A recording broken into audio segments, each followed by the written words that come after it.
Jonathan here with Darrow Kia Madison.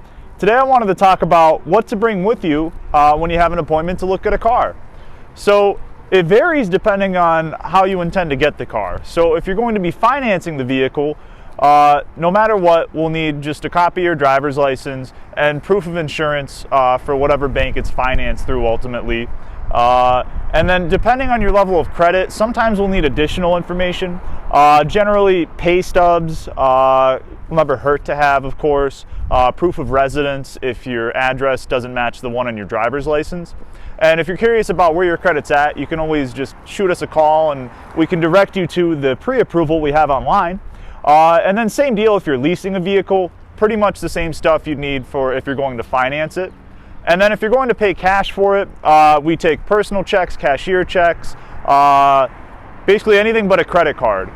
And other thing as well, if you intend to make a trade-in, if your vehicle is still financed, then no problem. We can figure out all the details for that. If it is paid off, just be sure to bring in the title.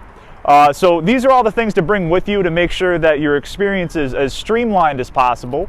And if you have any questions, just shoot us a call. We're always happy to help, and stop on by today.